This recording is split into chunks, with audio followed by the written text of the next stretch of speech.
जी dear students, आज हम virtual university के कोड मैथ 401 के लेक्चर नंबर 4 को स्टडी करेंगे। तो सबसे पहले हमारे पास इसमें जो पहला कॉन्सेप्ट आ जाता है जिससे हमें वेल अवेयर होना चाहिए वो है होमोजीनियस फंक्शन, जिसको लेटर ऑन जो है वो होमोजीनियस डिफरेंशियल इक्वेशन की तरफ लेके जाएंगे। तो होमोजीनियस फंक्शन के लिए ये आपके सामने होमोजीनियस फंक्शन क्या होता है? A function f of x y, यानी आमतौर पे हम फंक्शन को जो है वो f into x y, two variable के फंक्शन को f इंटू एक्स वाई से रिप्रेजेंट करते हैं। तो function f into x y is said to be a homogeneous function of degree n if f of tx comma ty is equal to t power n f into x comma y for any non zero real number t and n। मतलब ये है कि आपके पास कोई भी function या कोई भी फॉर्मूला है तो उसमें आप x की जगह tx रिप्लेस करें, y की जगह ty रिप्लेस करें।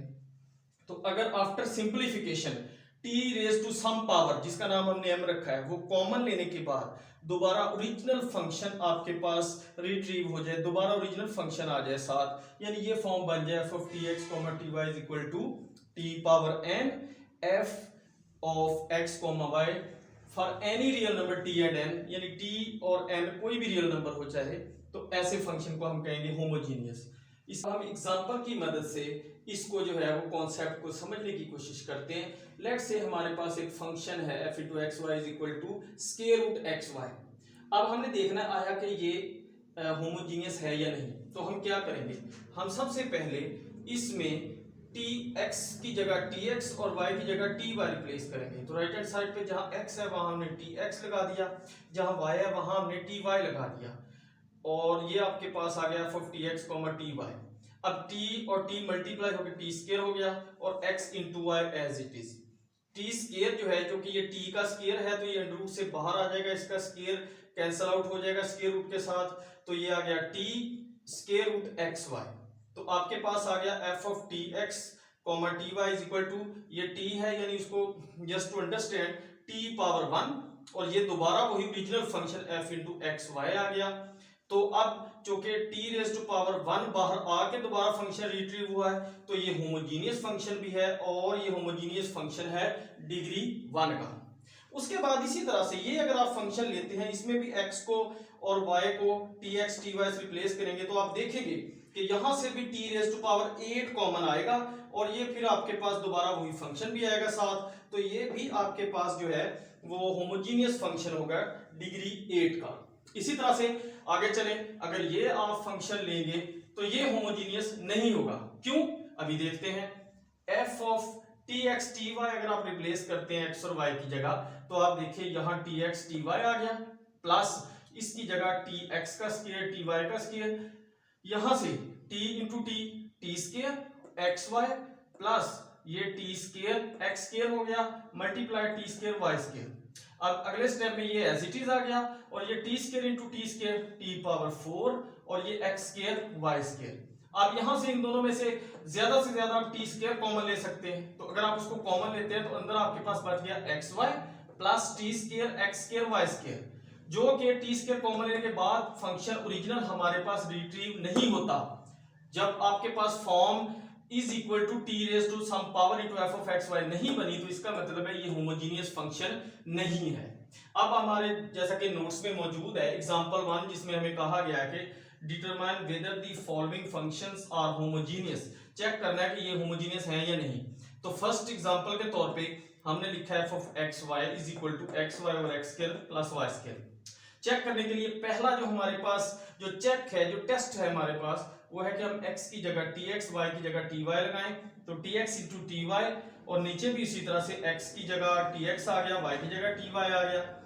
अब ऊपर न्यूमिनेटर में t into t square x y, और नीचे इन दोनों में से t स्क्वायर कॉमन, अंदर क्या रह गया x square plus y square, t square से t स्क्वायर कॉमन, तो ये आपके पास एक्स वाई और x square plus y square आ गया। इसको आप लिख सकते हैं, जब t सारा कैंसिल आउट हो गया तो t raise to power 0 into f of x y, ताकि हमारी डेफिनेशन के साथ ये मैच करे तो हमें इसको समझने में आसानी हो। तो यहाँ t रेज टू पावर 0 के साथ ओरिजिनल फंक्शन रिट्रीव हुआ है, तो ये इसका मतलब है होमोजीनियस फंक्शन है डिग्री 0 का। इसी तरह से सेकंड पार्ट में आप जो है वो अगर x की जगह tx और y की जगह ty रिप्लेस करेंगे तो आपके पास आप देखेंगे कि दोबारा t कैंसल आउट होके तो आपके पास f ऑफ एक्स वाई दोबारा आ जाएगा, तो वो भी आपके पास होमोजीनियस फंक्शन होगा जो है डिग्री 0 का। जी तो नेक्स्ट अब होमोजीनियस फंक्शन के बाद नेक्स्ट अब हम आते हैं अपने मेन टॉपिक की तरफ, जो कि है होमोजीनियस डिफरेंशियल इक्वेशन। तो सबसे पहले हम ये सीखते हैं, हम ये जानने की कोशिश करते हैं कि हम किस तरह पहचान करेंगे कि कोई इक्वेशन जो है डिफरेंशियल इक्वेशन वो होमोजीनियस है। उसके लिए आप homogeneous differential equation dy by d x is equal to some function of x y, ये होमोजीनियस होगी, इज होमोजीनियस कब, इफ ये जो राइट साइड पे फंक्शन ऑफ एक्स और वाई है वो होमोजीनियस फंक्शन हो किसी भी डिग्री का। यानी अगर आपके पास dy बाई डी एक्स एक साइड पे करके बाकी सारे x और y पे मुश्तमिल जो भी फंक्शन या फॉर्मूला बनता है उसको दूसरी साइड पर ले जाकर अगर उसको उसी तरह से x की जगह tx और y की जगह ty रिप्लेस करके आप चेक करें और वो होमोजीनियस फंक्शन आ रहा हो, तो इसका मतलब है आपके पास जो डिफरेंशियल इक्वेशन है वो होमोजीनियस डिफरेंशियल इक्वेशन है। ठीक है जी। उसके बाद अब हम और इसके अलावा डिफरेंशियल इक्वेशन एक और फॉर्म में भी हो सकती है। वो कौन सी फॉर्म है कि सम फंक्शन m जिसका नाम रखा है of x y into d x plus some another function जो जिसका नाम हमने n रखा है x और y पे मुश्तमिल into d y is equal to 0। इस फॉर्म में अगर डिफरेंशियल इक्वेशन है तो कैसे पता चलेगा कि ये जो डिफरेंशियल इक्वेशन है ये होमोजीनियस है। उसके लिए आप देखेंगे कि dx के साथ जो फंक्शन है जिसका नाम हमने m रखा है वो, और dy के साथ जो फंक्शन है जिसका नाम हमने n रखा है वो, दोनों होमोजीनियस फंक्शंस हैं सेम डिग्री के। अगर तो वो दोनों होमोजीनियस फंक्शंस हैं सेम डिग्री के तो फिर आपके पास दी गई डिफरेंशियल इक्वेशन इस फॉर्म में वो होमोजीनियस होगी। अगर वो दोनों होमोजीनियस नहीं है सेम डिग्री के या उनमें से कोई एक होमोजीनियस नहीं है तो फिर ऐसी डिफरेंशियल इक्वेशन को हम कहेंगे कि वो होमोजीनियस डिफरेंशियल इक्वेशन नहीं है। अब हम देखते हैं होमोजीनियस डिफरेंशियल इक्वेशन, उसकी एग्जांपल। सबसे पहले dy by d x is equal to x square plus y square over x y. अगर इसको आप देखें तो ये होमोजीनियस है। क्यों? क्योंकि इसमें जो राइट साइड में फंक्शन ऑफ एक्स वाई है अगर आप इसे चेक करें तो ये सेकंड डिग्री होमोजीनियस फंक्शन बनता है। इस वजह से चूंकि ये फंक्शन होमोजीनियस है सेकंड डिग्री का तो ये डिफरेंशियल इक्वेशन भी होमोजीनियस डिफरेंशियल इक्वेशन होगी। इसी तरह अगर इस फॉर्म में है x cube plus y cube d x plus y cube d y is equal to 0, अगर ये डिफरेंशियल इक्वेशन आपके पास है तो इसको अगर आप देखें तो इसमें m आप कैसे m फंक्शन जो है वो x cube plus y cube है और जो n फंक्शन है वो वाई क्यूब है। और अगर इन दोनों को देखें तो ये हमारे पास दोनों ही होमोजीनियस फंक्शंस हैं डिग्री 3 के। तो चूंकि m और n दोनों ही होमोजीनियस फंक्शन है सेम डिग्री के तो ये भी डिफरेंशियल इक्वेशन हमारे पास होमोजीनियस डिफरेंशियल इक्वेशन होगी।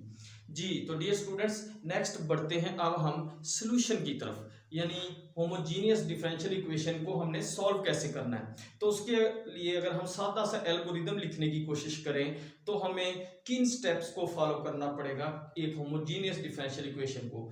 तो सबसे पहले स्टेप में हमें क्या करना है, सबसे पहले स्टेप में हमें जो है वो चेक करना है। सबसे पहले हमें डिफरेंशियल इक्वेशन को चेक करना है आया कि दी गई डिफरेंशियल इक्वेशन होमोजीनियस है या नहीं, क्योंकि अगर होमोजीनियस डिफरेंशियल इक्वेशन होगी तो ही हम उस पर होमोजीनियस डिफरेंशियल इक्वेशन के सॉल्यूशन का मेथड अप्लाई कर सकते हैं। उसके लिए चेक करने के लिए आप अच्छी तरह जानते हैं, आप समझ चुके हैं कि उसको उसके अंदर जो फंक्शन ऑफ एक्स वाई है या m और n फंक्शंस है इन दोनों को चेक करना पड़ेगा कि वो होमोजीनियस हैं या नहीं। आपने चेक किया वो साबित हो गया कि वो होमोजीनियस है, फिर अगला स्टेप क्या होगा, फिर अगला स्टेप होगा कि उसके अंदर हम जहां वेरिएबल y है उसकी जगह v इंटू एक्स सब्सटीट्यूट कर देंगे, y की जगह v इंटू एक्स, और फिर उसके अंदर dy बाई डी एक्स जो है उसकी जगह v plus x dy by d x substitute कर देंगे। इस बात से परेशान नहीं होना कि ये dy बाई डी एक्स कहां से आया, तो ये सिंपली इस y को दोनों तरफ with respect to x differentiate किया तो वहां से आया है। तो दी गई डिफरेंशियल इक्वेशन में आपने y की जगह vx और dy बाई डी एक्स की जगह v plus x dy by dv/dx जो है वो रिप्लेस कर दिया। उसके बाद क्या होगा, उसके बाद आप उसको सिंप्लीफाई करेंगे, प्लस माइनस और एलसीएम वगैरह जो भी है वो मैनिपुलेट करने के बाद आप फिर क्या करेंगे, उसको वो एक सेपरेबल डिफरेंशियल इक्वेशन बन जाएगी in the variable v and x, कि यानी कि v सारा एक साइड पे आ जाएगा, x सारा एक साइड पे चला जाएगा। आप जो है वो यानी v को लेफ्ट पे रख लें, क्योंकि v ने y की जगह ली है, तो v को लेफ्ट पे रख लें, x जो है उस सारे को राइट पे रख लें। उसके बाद अगला स्टेप है इसको इंटीग्रेट कर दें ऑन बोथ साइड्स, क्योंकि सेपरेबल में हम यही करते हैं कि जब हमारे पास सेपरेबल फॉर्म बन जाती है तो फिर हम उसको इंटीग्रेट करते हैं दोनों साइड से। इंटीग्रेट करने पे हमें क्या मिलेगा, हमें सोल्यूशन मिलेगा v और x के कॉम्बिनेशन के तौर पे, यानी v और x पर मुश्तमिल एक जुमला जो है या एक एक्सप्रेशन हमें हासिल होगा जिसमें आर्बिट्रेरी कांस्टेंट भी इन्वॉल्व होगा, जिसे हम कांस्टेंट ऑफ इंटीग्रेशन कहते हैं। उसके बाद फिर हम क्या करेंगे, फिर लास्ट में हम ये जो हमने रिप्लेसमेंट की थी y = vx, जो कि हमारी ओरिजिनल इक्वेशन y और x में है, तो हम v को एलिमिनेट कर देंगे। कैसे एलिमिनेट करेंगे, v को यहां से अगर हम देखें तो y/x बनता है, तो हम लास्टली v की जगह पर y/x सब्स्टिट्यूट करेंगे, उससे हमें उसका फाइनल सॉल्यूशन हासिल हो जाएगा। और अगर वो इनिशियल वैल्यू प्रॉब्लम है, यानी उसमें इनिशियल कंडीशन दी गई हैं, तो फिर उन कंडीशंस को भी आप पुट करेंगे, y की जगह y की वैल्यू, x की जगह x की वैल्यू, तो आपको कांस्टेंट हासिल होगा। उस कांस्टेंट की वैल्यू जो जनरल आपके पास सॉल्यूशन है उसमें अगर आप सब्स्टिट्यूट करेंगे तो आपके पास फाइनल सॉल्यूशन आ जाएगा। आप इस एल्गोरिदम को या इन स्टेप्स को नोट डाउन कर सकते हैं, ताकि आपके पास जब प्रॉब्लम या क्वेश्चन आए तो आपको उसको सॉल्व करने में आसानी हो, इसलिए आप इन स्टेप्स को जो है वो नोट डाउन कर सकते हैं।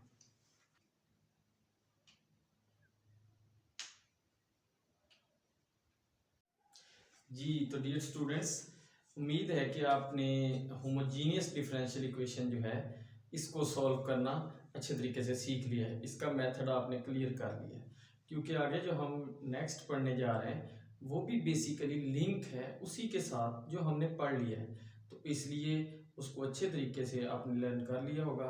अब आगे बढ़ते हैं। अब नेक्स्ट हमारे पास जो है वो है equations reducible to homogeneous form. इसका क्या मतलब है, इसका मतलब है कि आपके पास जो डिफरेंशियल इक्वेशंस हैं वो बजाते खुद होमोजीनियस नहीं होगी, लेकिन हम थोड़ी सी चेंजिंग करके उसको होमोजीनियस की फॉर्म में लेके आ सकते हैं। इसीलिए हम इसको कहते हैं कि ये डिफरेंशियल इक्वेशंस जो कि खुद तो होमोजीनियस नहीं है, लेकिन वो होमोजीनियस डिफरेंशियल इक्वेशन में कन्वर्ट हो सकती हैं, रिड्यूस हो सकती हैं। इसलिए अब हम देखें, इसको कहते हैं कि ये जो डिफरेंशियल इक्वेशन है dy/dx = a1x + b1y + c1 over a2x + b2y + c2, which is not homogeneous but can be converted into homogeneous by any substitution, is called reducible to homogeneous form। यानी अब आप अगर इस डिफरेंशियल इक्वेशन की जो form लिखी है इसको गौर से देखें तो होमोजीनियस में आपके पास ऊपर भी x और y की टर्म थी और नीचे भी x और y टर्म थी, लेकिन यहाँ पे अब साथ कांस्टेंट आपके पास एक्स्ट्रा आ गया है। ठीक है, तो ये आपको इसको पहचानने की जो आपके लिए इसकी सबसे बड़ी जो साइन होगी या आपके लिए जो आप कह सकते हैं कि लिटमस टेस्ट है इसको पहचानने का, वो ये है कि यहाँ x और y के अलावा कांस्टेंट टर्म भी आ चुकी होगी। यहां से आप इसे पहचाने कि भाई ये होमोजीनियस तो नहीं है लेकिन रेड्यूसेबल टू होमोजीनियस है। फिर आगे आप जब इसे हल आगे आएंगे तो इसके दो केसेस बनते हैं, केस 1 और केस 2। इसके दो केसेस हमारे पास जो हैं वो आते हैं।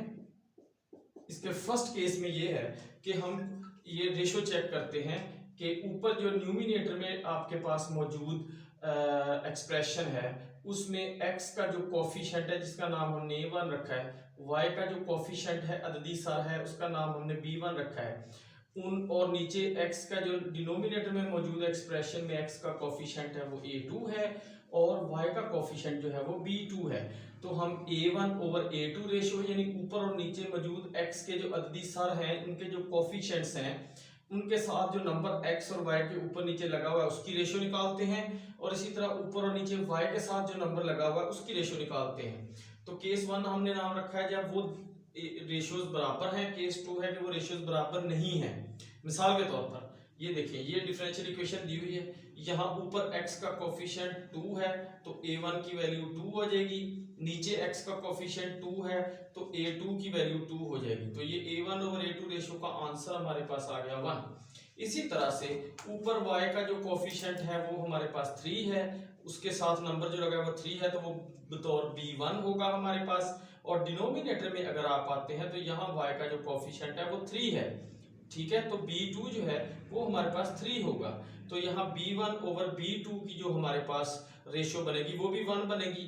तो देखिए a1 ओवर a2 बराबर आ गया b1 ओवर b2। और इसकी एग्जांपल देख लेते हैं।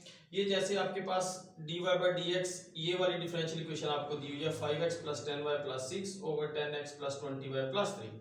यहाँ अब आप देखें a1 की वैल्यू 5, a2 की वैल्यू 10, तो a1 ओवर a2 की रेशियो आ गई 5 ओवर 10 यानी 1 ओवर 2। इसी तरह से आगे अगर आप जाते हैं, y का ऊपर कोफिशिएंट 10 है, नीचे y का कोफिशिएंट 20 है, तो b1 ओवर b2 जो रेशियो बनेगी वो भी बनेगी आपके पास 10 ओवर 20 यानी 1 ओवर 2। तो ये भी एग्जांपल होगी जो केस 1 की है, यानी a1 over a2 is equal to b1 over b2। अच्छा, इसी तरह केस 2 है। फॉर एग्जांपल वो केस हमारे पास क्या है कि जब ये रेशियोज बराबर नहीं होगी। फॉर एग्जांपल ये डिफरेंशियल इक्वेशन दी हुई है, यहाँ ऊपर x का कोफिशिएंट 1 है तो a1 की वैल्यू 1, नीचे x का कोफिशिएंट 2 है तो a2 की वैल्यू 2, तो a1 ओवर a2 रेशियो जो आ गई ये 1 ओवर 2 है। फिर आपके पास b1 की वैल्यू 2, b2 की वैल्यू 1, तो आपके पास जो रेशियो बनेगी वो 2 ओवर 1 यानी 2 है। तो यहाँ आपके पास ये रेशियोज आपस में बराबर नहीं है, तो ये सेकंड केस है। अब नेक्स्ट हम आते हैं इन केसेस को केस बाय केस कैसे सॉल्व करना है। तो सबसे पहले हम थोड़ा सा एक एल्गोरिदम अपने माइंड के अंदर सेट करने की कोशिश करते हैं कि इनको जो है वो आपने सॉल्व किस तरह का केस जो हो तो आप उसको किस तरह से आगे लेके चलेंगे, स्टेप्स आपके जहन में कैसे होने चाहिए। तो उसके लिए देखिए मेथड ऑफ सॉल्यूशन है पहले केस का, जब a1 over a2 is equal to b1 over b2। सबसे पहला काम आप जो करेंगे वो होगा, फर्स्ट ऑफ ऑल आप चेक करेंगे कि क्या ये होमोजीनियस तो नहीं है। वो कैसे चेक करना है प्रीवियस लेक्चर में आप देख चुके हैं। अब जब आप चेक करते हैं उसके बाद वो होमोजीनियस नहीं है तो फिर आप चेक करते हैं कि a1 over a2 ratio b1 over b2, अगर वो 2 हो गई यानी बराबर आ गई, फिर आप क्या करेंगे तो आप देखेंगे ऊपर आपके पास a1x प्लस b1y है तो नीचे a2x प्लस b2y है, तो आप इसकी जगह z पुट कर देंगे। जब आप z पुट कर देंगे तो आप डिफरेंशियल इक्वेशन में ये चीजें तो z से रिप्लेस हो गई, तो dy बाई dx को भी रिप्लेस करना है। अब उसको कैसे रिप्लेस करना है, अगर आप इसे दोनों तरफ डिफरेंशिएट करें, z का derivative with respect to x आपके पास होगा dz बाई dx। यहाँ आएंगे तो a1 वैसे लिखेंगे, x का डेरिवेटिव 1 हो जाएगा प्लस b1 और y का डेरिवेटिव बनेगा dy बाई dx, प्लस का a1 इधर ले जाएं बनेगा dz by dx minus a1, और फिर अगले स्टेप में ये b1 जाकर डिवाइड हो जाएगा उस तरफ, तो ये आपके पास dy बाई dx की वैल्यू आ जाएगी जो कि चेंज होके, तो ये dy बाई dx की जगह पर आप इस डिफरेंशियल इक्वेशन में dy बाई dx की जगह पे ये लगा देंगे और ऊपर और नीचे z लगा देंगे, तो आपके पास ये डिफरेंशियल इक्वेशन बनेगी जो कि आसानी से सेपरेबल मेथड में आ जाती है, जिसको आप आसानी से सेपरेशन ऑफ वेरिएबल्स के जरिए से सॉल्व कर सकते हैं। तो ये हमारे पास इस तरह से जो है वो आखिर में जब सोल्यूशन आ जाएगा तो उसमें z की जगह पर आप a1x प्लस b1y जो है वो दोबारा से पुट कर देंगे तो आपके पास इसका जो है वो सोल्यूशन आ जाएगा। अब जी तो केस 2 है कि जब a1 over a2 is not equal to b1 over b2। अब यहाँ आपने x is equal to capital x plus h और y is equal to capital y plus k substitute कर दिया, तो ये dy by dx differential equation जो कि आपके पास आपने उसकी फॉर्म देखी है, उसमें x की जगह पर आपने capital x plus h put किया, y की जगह कैपिटल y प्लस k, उसको आपने सिंप्लीफाई करके फॉर्म बनाई उसकी, तो ये a1x plus b1y plus a1h plus b1k plus c1 बन गई। इसी तरह नीचे जब यही चीजें सब्स्टिट्यूट की तो ये आपके पास उसकी फॉर्म आ जाएगी। अब यहाँ असल में कर क्या रहे हैं, असल में इसको देखने की ये जरूरत है कि ये जो आपके पास स्मॉल x और स्मॉल y है, इससे हमारे पास इक्वेशन जो है ना वो किसी नोन मेथड में नहीं आ रही, तो आप उसमें कहते हैं कि अच्छा हो सकता है इसमें वेरिएशन हो यानी कमी बेशी हो, तो आप क्या करते हैं, आप इस x की जगह पे एक थोड़ी ज्यादा वैल्यू करके यानी उसमें प्लस h कोई चीज ऐड करते हैं, इधर y में कुछ चीज ऐड करके फिर लगाते हैं, फिर आगे चलते हैं तो आप देखेंगे एट द एंड ये वेरिएशन करने से आपके डिफरेंशियल इक्वेशन जो है वो बेसिकली चेंज होके प्रीवियस वाली फॉर्म्स में से किसी फॉर्म में आ जाती है। अभी आप क्या करें, यहां से आप इस चीज को और इस चीज को इनको आप जीरो रखेंगे, यानी आप बेसिकली एच और के लेंगे ही इस तरह की ये एक्सप्रेशन जो है इसकी फाइनल वैल्यू जीरो हो और इस एक्सप्रेशन की भी फाइनल वैल्यू जीरो हो। जबकि इनको अब ये दो इक्वेशन जब आपके पास आ जाएंगी तो यहाँ इन्हें आप साइमल्टेनियसली सॉल्व करेंगे। वो सॉल्व करने का मेथड बहुत आसान है, प्रीवियस क्लासेस में जैसा कि आप पढ़ते रहे हैं, कोफिशिएंट बराबर करके प्लस माइनस करने से तो आपके पास एच और के की वैल्यू आ जाएगी और इनको जीरो रखने से डिफरेंशियल इक्वेशन ये फॉर्म लेगी a1x plus b1y over a2x plus b2y और साथ ये dy बाई dx जो है ये वाला dy बाई dx भी चेंज होके ये d capital y over d capital x आ जाएगा। क्यों? क्योंकि आप लोग जब इसका डिफरेंशियल d दोनों तरफ डिफरेंशियल अगर इसका ले तो ये dx स्मॉल x का जो डिफरेंशियल है, यानी अगर आप इसका डिफरेंशियल लें तो ये बेसिकली dx बनेगा, इसका डिफरेंशियल बनेगा d कैपिटल x और ये जो कि कांस्टेंट है, कांस्टेंट का डिफरेंशियल जीरो है तो ये dx स्मॉल वाला कैपिटल dx के बराबर है। इसी तरह से यहां से dy स्मॉल वाला वो कैपिटल dy के बराबर आ जाएगा। तो ये इसका मतलब है कि अगर इसकी जगह ये लगा दें और इसकी जगह ये लगा दें तो कोई फर्क नहीं पड़ेगा, वो सेम ही आपके पास सॉल्यूशन आएगा जैसा कि आपके पास जो है वो स्मॉल dy बाई dx की वैल्यू थी। तो ये अब आपके पास इक्वेशन बन जाएगी जो कि आपके पास जो है वो होमोजीनियस फॉर्म है और इसको आप उसी तरह हल कर लेंगे जैसा कि हमने होमोजीनियस डिफरेंशियल इक्वेशन को सॉल्व करने का मेथड सीखा है, उसकी मदद से आप सॉल्व कर लेंगे। जी डियर स्टूडेंट्स, अब नेक्स्ट हमारे पास एग्जांपल है 2 जिसमें हमें कहा गया है कि डिफरेंशियल इक्वेशन सॉल्व करें। डिफरेंशियल इक्वेशन क्या है, dy by dx is equal to -2x plus 5y over 2x plus y। अब इसे सॉल्व करना है। अब सबसे पहला स्टेप जो कि हमने जैसे एल्गोरिथम में पढ़ा कि सबसे पहले हमें चेक करना है आया कि ये डिफरेंशियल इक्वेशन जो है वो होमोजीनियस है या नहीं। उसके लिए हमें राइट साइड पे जो फंक्शन है जिसका हम नाम f ऑफ एक्स वाई रखते हैं उसे चेक करना है कि वो होमोजीनियस है या नहीं। उसके लिए हम इसको f इंटू एक्स वाई लेते हैं, उसकी जगह उसी तरह x की जगह tx और y की जगह ty रिप्लेस करते हैं। t ऊपर से भी कॉमन, t नीचे से भी कॉमन, t से t कैंसिल हो गया तो कैंसिल होने के बाद हमारे पास अंदर आ गया, ऊपर आ गया -2x प्लस 5y, नीचे आ गया 2x प्लस y। अब इसको हम लिख सकते हैं t रेज़ टू पावर 0 और ये वही आ गया f इंटू एक्स वाई। तो जो कि f into tx ty is equal to t power 0 into f of x y आ गया। ये t पावर 0 से कंफ्यूज नहीं होना, ये इसलिए लिखा है ताकि जो होमोजीनियस की डेफिनेशन है उसके मुताबिक उसी के तनाजुर में हम इसको सीख सकें। तो ये अब जो कि ये कंडीशन हमारी फुलफिल हो गई है तो हम कह सकते हैं कि f of x y homogeneous है और जो कि यहाँ फंक्शन होमोजीनियस है तो इसका मतलब है ये जो डिफरेंशियल इक्वेशन है ये होमोजीनियस है। अब उसके बाद जो एल्गोरिथम हमने लिखा है उसको अगर देखें तो उसके बाद नेक्स्ट जो दूसरा स्टेप है वो है कि आपने y की जगह vx और dy बाई dx की जगह v plus x dy by dx put करना है डिफरेंशियल इक्वेशन में। तो dy बाई dx की जगह v plus x dv by dx और यहाँ y की जगह vx ऊपर और नीचे हमने सब्स्टिट्यूट किया। अब ऊपर से भी x कॉमन आ जाता है, नीचे से भी x कॉमन आ जाता है, x से x कैंसल आउट होके हमारे पास आ गया v plus x dy by dx is equal to -2 plus 5v over 2 plus v। उसके बाद ये प्लस का v हम दूसरी तरफ ले गए क्योंकि अब हमने इसे सेपरेबल फॉर्म में लेके आना है। उसके लिए v सारा एक साइड पे करना है तो v को उधर ले गया वो -v हो गया। यहां से हम हमारे पास इसका डिनोमिनेटर है 2 प्लस v, इसका डिनोमिनेटर है 1, तो इन दोनों का एलसीएम जो अजाफकल जिसे हम आम जबान में बोलते हैं वो आ गया 2 प्लस v। अब जब आप 2 प्लस v देखेंगे तो 2 प्लस v से 2 प्लस v कैंसिल आउट होके 1 आ गया, 1 को इधर इसके साथ मल्टीप्लाई किया तो ये -2 प्लस 5v आ गया। इसी तरह इसका डिनोमिनेटर 1 है तो जो एलसीएम है 2 प्लस v वो ऊपर जाके मल्टीप्लाई हो जाएगा यानी -v इंटू 2 प्लस v आ गया। तो आपके पास आ गया x dv by dx is equal to -2 plus 5v, -v से अंदर हमने मल्टीप्लाई किया ब्रैकेट हटा के तो ये -2v और ये -v into v -v square, नीचे इसी तरह 2 प्लस v आ गया। नेक्स्ट स्टेप में हम गए सिंप्लीफाई किया -v square plus 5v -2 plus 5v minus 2v plus 3v और माइनस 2। अगले स्टेप में जाके left side as it is आती चली जा रही है, माइनस ऊपर से हमने कॉमन ले लिया, माइनस कॉमन लेने से क्या हुआ, ये प्लस का v स्क्वायर हो गया, ये माइनस का 3v आ गया, ये प्लस 2 हो गया, नीचे v प्लस 2 है। अगले स्टेप में हमने क्या किया, dx को दूसरी तरफ ले गए, ये इधर जाके मल्टीप्लाई हो गया।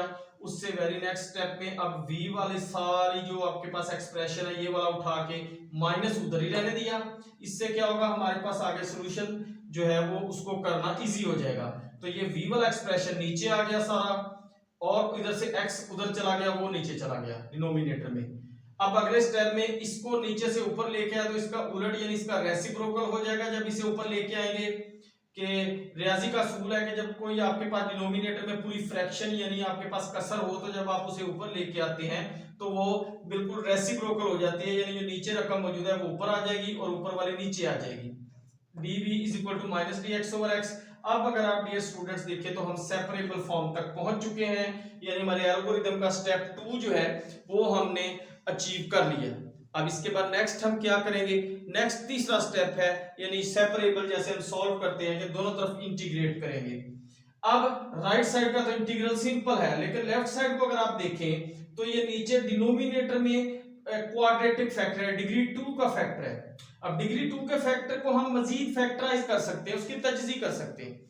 कैसे करेंगे, देखें हमने इसको अकेले को कंसीडर किया यहाँ पे, तो सबसे पहले नीचे हम डिनोमिनेटर में आए तो ये हमने इसको ब्रेक किया, यानी v स्क्वायर का कोफिशिएंट 1 है, कांस्टेंट 2 है, तो 1 को अगर 2 से मल्टीप्लाई करें तो 2 नंबर आता है हमारे पास। हमने 2 के फैक्टर्स इस तरह से करने हैं कि उन फैक्टर्स को आपस में मल्टीप्लाई करें तो प्लस 2 आए और ऐड करें तो माइनस 3 आए, तो वो आ गया हमारे पास v square minus 2v minus v, multiply करेंगे तो प्लस का 2v स्क्वायर आएगा, ऐड करेंगे तो माइनस 3v आएगा।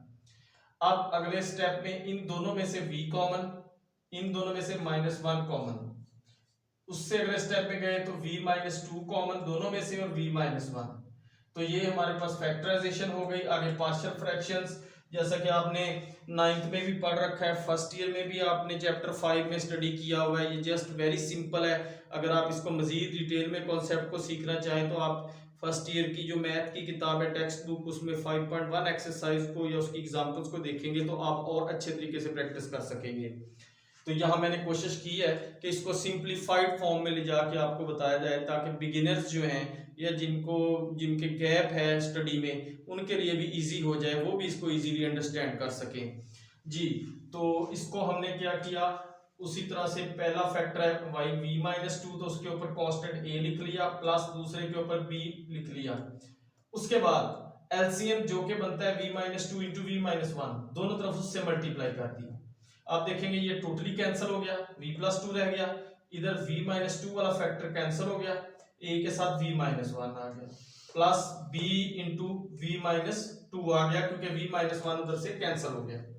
अब उसके बाद a के नीचे फैक्टर है v माइनस 2, यहां से अगर 0 रखें तो v की वैल्यू 2 आती है, तो आपने उसको 2 रखा तो आपके पास आप देखेंगे v को 2 रखेंगे ये 0 हो जाएगा, और यहां से a की वैल्यू आपको 4 मिलेगी।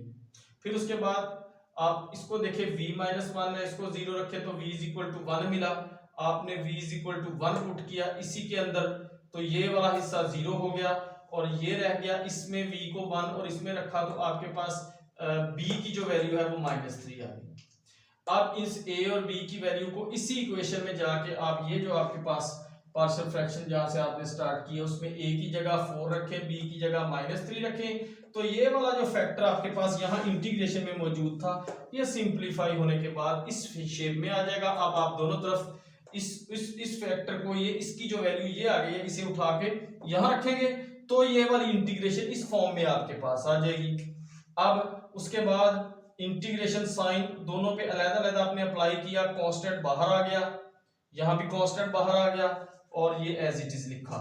उससे अगले स्टेप में देखें इंटीग्रेशन 3, आप सेकंड ईयर के चैप्टर 3 के अंदर 3.2 एक्सरसाइज जो आपने की है उसमें आपने पढ़ा है कि अगर आपके पास नीचे जो फंक्शन है ऊपर उसका डेरिवेटिव हो, यानी जैसे ये v माइनस 2 है तो इसका with respect to v derivative 1 बनेगा, तो नीचे v माइनस 2 है, ऊपर इसका डेरिवेटिव 1 एज इट इज मौजूद है, तो इंटीग्रेशन का रूल ये कहता है कि फिर आप नेचुरल लॉग ऑफ जो नीचे डिनोमिनेटर में फंक्शन मौजूद है वो लिखेंगे।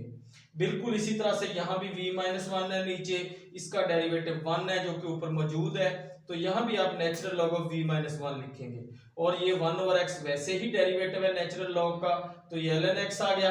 अब यहाँ जो कि आपके पास जितने भी सॉल्यूशंस आ रहे हैं उन सब में लॉग है, तो उस लॉग को अच्छे तरीके से हैंडल करने के लिए आप कांस्टेंट ऑफ इंटीग्रेशन भी लॉग के साथ लिखेंगे। उसके बाद अब यहां तक पहुंचने के बाद अब दोबारा हमने, चूंकि हमारा ओरिजिनल इक्वेशन x और y में है, हमने सब्स्टिट्यूशन ली थी y = vx, तो एल्गोरिथम का हमारा नेक्स्ट पॉइंट है यहां से v को निकाले तो वो y/x बनता है, वो यहां लगा दें। जहां जहां v है वहां y/x लगा दिया आपने।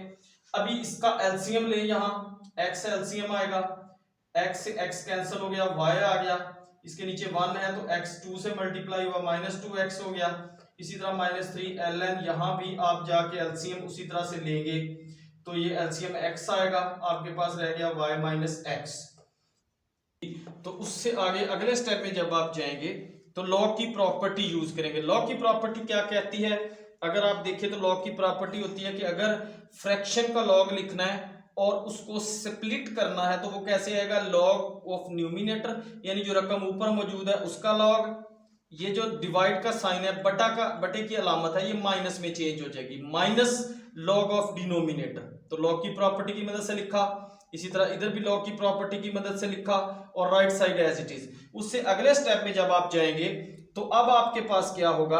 अब ये होगा कि 4 से अंदर मल्टीप्लाई कर दें, ये 4 ln y - 2x -4 ln x, यहां आप -3 से अंदर मल्टीप्लाई करें, -3 ln y - x -3 into -ln x plus का 3 ln x is equal to right side वैसे। अब ये आपके पास माइनस का 4 ln x और ये प्लस का 3 ln x, ये -ln x बचेगा, और दूसरी तरफ भी -ln x मौजूद है, ये कैंसिल हो जाएगा आपस में, यानी -4 ln x plus 3 ln x, ये है माइनस का ln x जो कि राइट साइड वाले -ln x से कैंसिल हो गया। सो आपके पास आ जाएगा यहाँ पे नेक्स्ट। अब उसके बाद क्या है? लॉग की प्रॉपर्टी है कि अगर कोई नंबर उसके शुरू में मल्टीप्लाई होता है तो वो उसकी पावर की शक्ल इख्तियार करता है, तो ये 4 इसकी पावर में आ गया यहाँ। इसी तरह से ये 3 जो है यहाँ प्लस रह गया और ये -3 पावर में आ गया, आपके पास आ गया ln of y - 2x की power 4 plus ln of y - x की power -3 is equal to ln c। अब फिर लॉग की प्रॉपर्टी कि दो अगर लॉग्स अलहदा हैं और उनके दरमियान प्लस है तो उसको सिंगल लॉग में लिखेंगे, तो जो दो वैल्यूज प्लस हो रही थी वो मल्टीप्लाई हो जाएंगी, तो ये आ जाएगा log of y - 2x की पावर 4 इंटू y - x की power -3 is equal to ln c। ln से ln कैंसिल हो गया, तो ये आ गया y - 2x raise to power 4 into y - x की power -3 is equal to constant. अब ये -3 वाली पावर है, इसको दूसरी तरफ ले जाएंगे, c से मल्टीप्लाई हो जाएगी और पावर +3 हो जाएगी। So you have y - 2x raise to power 4 is equal to c into y - x cube. अब यह इस बात से कंफ्यूज नहीं ना, ये कांस्टेंट है, इसको चाहे इधर लिख लें तब भी ये कांस्टेंट ही रहेगा, इसे इधर लिख लें तब भी कांस्टेंट रहेगा। तो ये फाइनली आपके पास इस डिफरेंशियल इक्वेशन का सॉल्यूशन आ गया जी।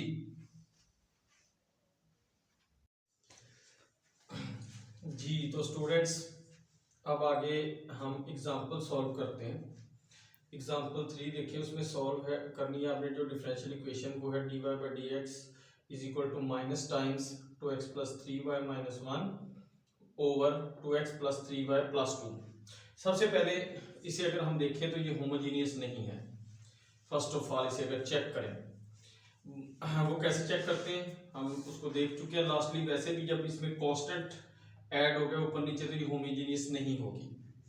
अभी आप सबसे पहले इसमें फिर इसको अगर रिड्यूसिबल टू होमोजीनियस में जाना है तो फिर ये देखना ज़रूरी है कि ये जो है वो केस 1 या केस 2 है। उसके लिए यहाँ a1/a2 चेक किया 1 आ गया, b1/b2 चेक किया वो भी 1 है, तो ये चूंकि रेशियोज बराबर है इसका मतलब है कि ये केस 1 है। तो सबसे पहले सब्स्टिट्यूट किसको करेंगे? 2x + 3y को z के इक्वल।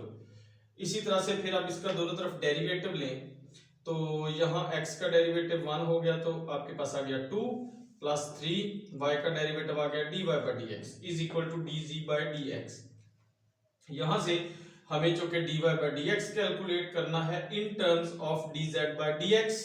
तो सबसे पहले हम 2 को उस तरफ ले गए, माइनस हो गया वो, फिर उसके बाद 3 को इधर ले गए तो ये 1/3 में चेंज होके तो ये dy बाई dx की वैल्यू आ गई।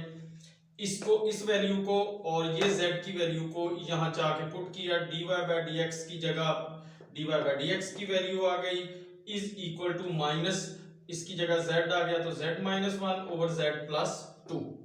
अब यहाँ से 3 यहाँ पर 1/3 है तो 3 दूसरी तरफ जाके मल्टीप्लाई हो जाएगा तो 3z माइनस 3 आ गया, डिनोमिनेटर एज इट इज। उसके बाद अगले स्टेप में -2 उस तरफ ले जाएं, -2 प्लस 2 में चेंज हो गया।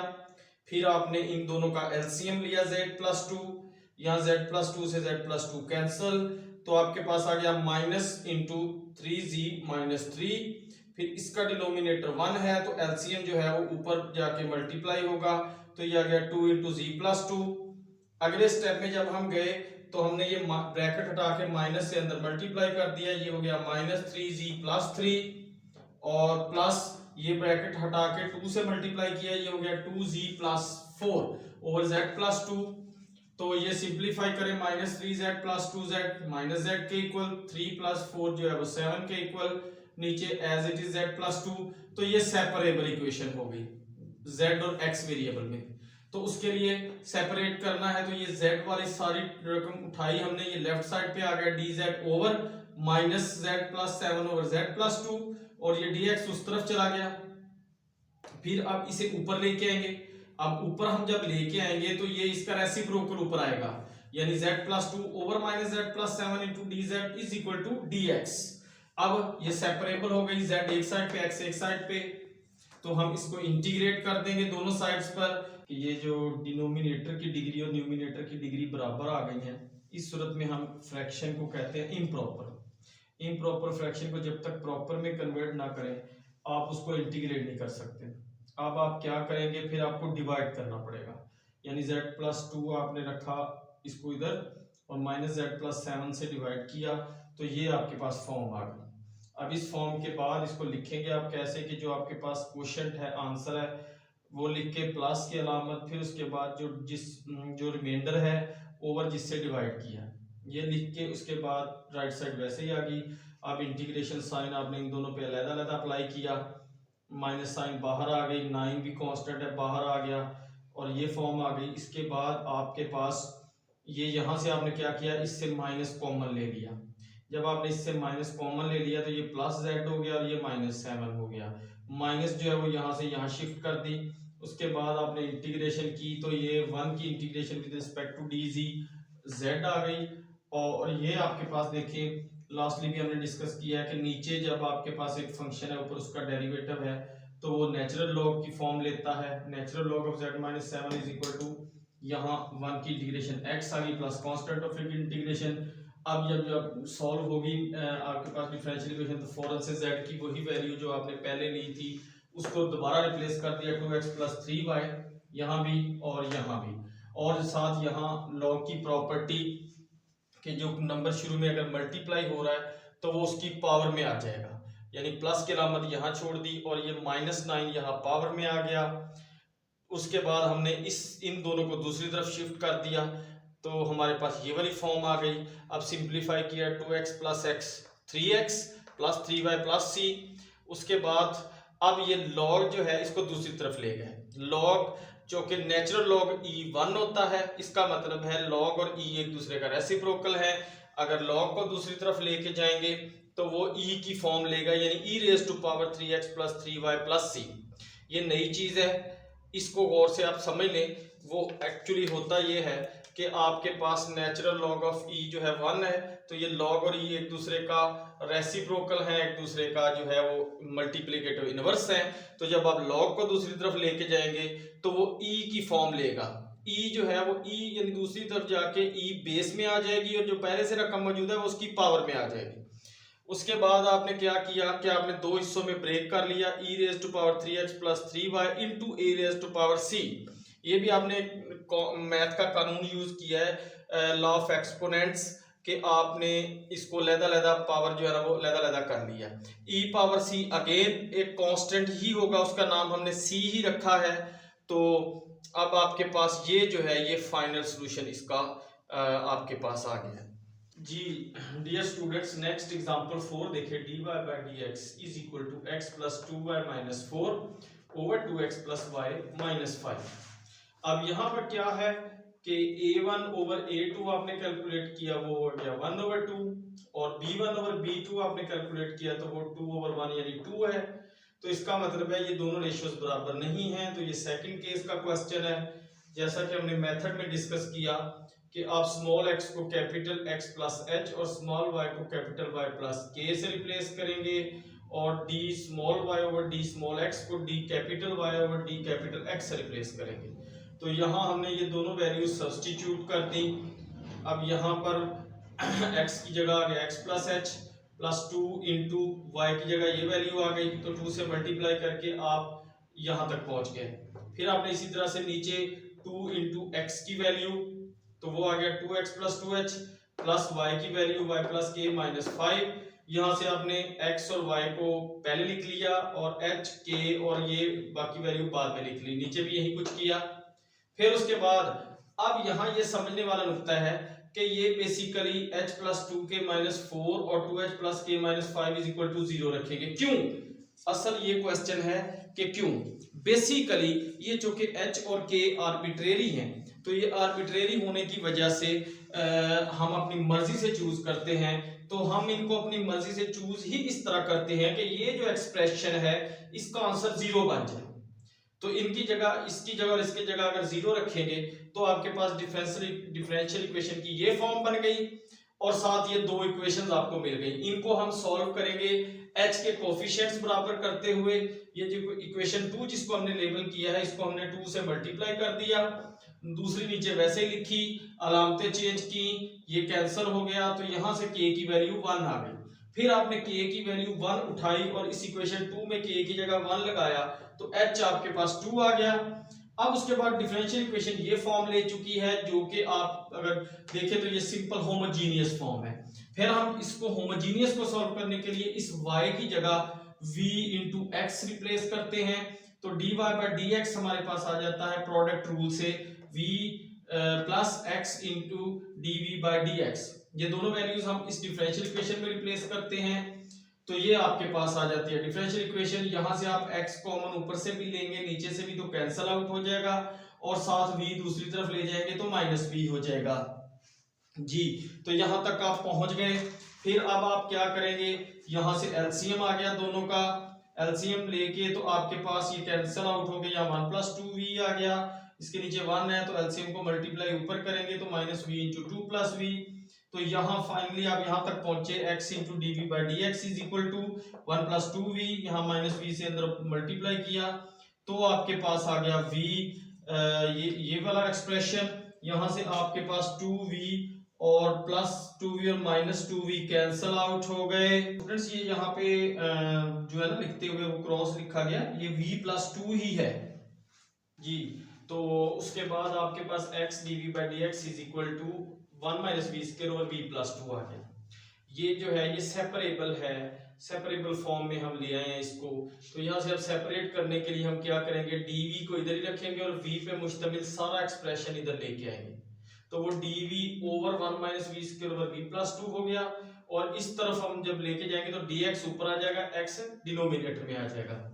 अभी नेक्स्ट क्या करेंगे, इसे ऊपर लेके आएंगे, तो इसे जब ऊपर लेके आएंगे तो ये अब आपके पास इसका रेसिप्रोकल ऊपर आ जाएगा, यानी v plus 2 over 1 minus v square dv, और ये आ गया 1 ओवर x dx।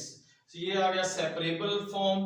यहाँ से फिर हम इंटीग्रेट करेंगे दोनों साइड्स पे, और ये 1 माइनस वी स्क्वायर की हम फैक्टराइजेशन करेंगे a square minus b square के फॉर्मूला से, जो कि a square minus b square का फॉर्मूला हमें ये कहता है कि ये बराबर होता है a minus b into a plus b। तो यहाँ हम 1 माइनस वी स्क्वायर की जब फैक्टराइजेशन करेंगे तो ये 1 minus v into 1 plus v आ जाएगा, वो वैल्यू हमने लगा दी। देन उसके बाद अब आगे चलने के लिए हम पहले इसको अलहदा से कंसीडर करते हैं, बिकॉज यहाँ इसकी हमें पार्शियल फ्रैक्शन बनानी पड़ेगी। तो ये हमने उसी तरह से a over first factor plus b over second factor लिखा, ये एलसीएम है, इससे दोनों तरफ मल्टीप्लाई किया तो a into one plus v plus b into one minus v आ गया, इधर से दोनों फैक्टर कैंसिल हो गए। अभी a के नीचे वन माइनस वी है, इसको अगर जीरो रखे तो यहाँ से v की वैल्यू वन आती है, तो हमने v की वैल्यू जो है वो वन लगाई इस इक्वेशन में, तो हमें a की वैल्यू मिल गई 3/2। बिल्कुल इसी तरह से आगे b के नीचे फैक्टर है वन प्लस वी, तो वन प्लस वी को अगर जीरो रखते हैं वहां से v आता है -1, तो अभी हमने v को -1 रिप्लेस किया इसी इक्वेशन के अंदर, तो हमें b की वैल्यू 1/2 मिल गई। तो इसका मतलब है ये वाला जो हमारे पास जिसको हमने पार्शियल फ्रैक्शन बनानी थी उस वो किसके बराबर आ गया 3/2 और 1 माइनस वी प्लस 1/2 और 1 प्लस वी।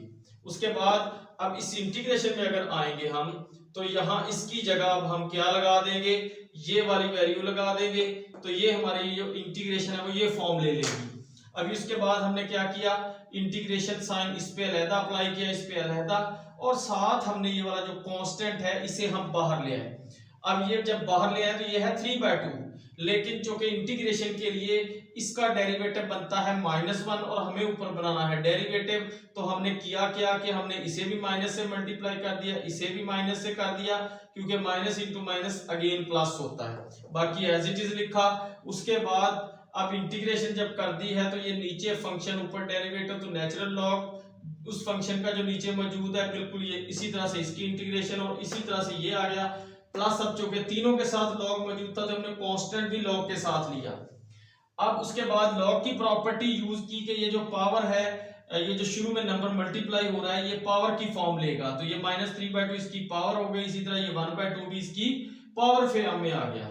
उसके बाद अब हमने ये दो लहदा लॉग है, दरमियान में प्लस है, तो जब सिंगल लॉग में लिखेंगे इसको तो लॉग एक दफा आएगा, लेकिन वो जो दोनों अंदर वैल्यूज हैं वो मल्टीप्लाई हो जाएंगी, तो यहाँ लॉग से लॉग कैंसल आउट हो गया बिल्कुल इसी तरह से। और फिर उसके बाद हमारे पास आ गया 1 माइनस वी की पावर -3/2 इंटू 1 प्लस वी की power 1/2 is equal to cx। अब हमने ये माइनस भी खत्म करना है और ये 2 पावर भी खत्म करनी है, तो हमने क्या किया, दोनों तरफ -2 पावर अप्लाई कर दी। जब दोनों तरफ -2 पावर अप्लाई की है तो वो -2 पावर इसकी भी अलहदा आएगी, इसकी भी अलहदा आएगी अगले स्टेप में, और ये एज इट इज अगले स्टेप में जाके ये आपके पास -2 से ये 2 कट जाएगा, 2 से 2 कैंसिल और माइनस इंटू माइनस प्लस, तो 1 माइनस वी की पावर हो गई 3। इसी तरह से ये 2 से 2 कैंसिल और 1 प्लस वी की पावर इस माइनस की वजह से -1 आ गई। इधर भी आपने अलग-अलग पावर्स अप्लाई कर दी थी, तो c की पावर 2 कांस्टेंट की power -2 is again a constant, इसलिए उसको c ही लिखेंगे हम। अगले स्टेप में अब ये जो कि v में सॉल्यूशन आ गया, तो v के लिए हमने y is equal to vx फर्ज किया था, वहां से v आता है y/x, तो v की जगह y/x लगा दिया यहां भी, और ये -1 पावर नीचे ले गए तो +1 पावर हो गई 1 प्लस v की, तो वहां भी v की जगह y/x आ गया, ये एज इट इज। अगले स्टेप में अब हम जब जाएंगे तो इसका ऊपर अलहदा एलसीएम लेंगे, नीचे अलहदा एलसीएम लेंगे, तो ये हमारे पास ऊपर हो जाएगा x माइनस y/x, नीचे x प्लस y/x हो जाएगा, और उस तरफ ये x की पावर -2 है, इसे डिनोमिनेटर में ले जाएं तो ये c/x² हो गया। अब इसे ऊपर लेके आएंगे पहले की तरह, तो ये x माइनस y की पावर 3 ओवर x की पावर 3, और ये ऊपर आएगा रेसिप्रोकल हो जाएगा x ऊपर x प्लस y नीचे। अब ये x क्यूब है, ये x है, तो ये 3x में से एक x कट जाएगा, x² रह जाएगा, ऊपर आ गया x माइनस y की पावर 3, नीचे आ गया x² into x plus y is equal to c/x²।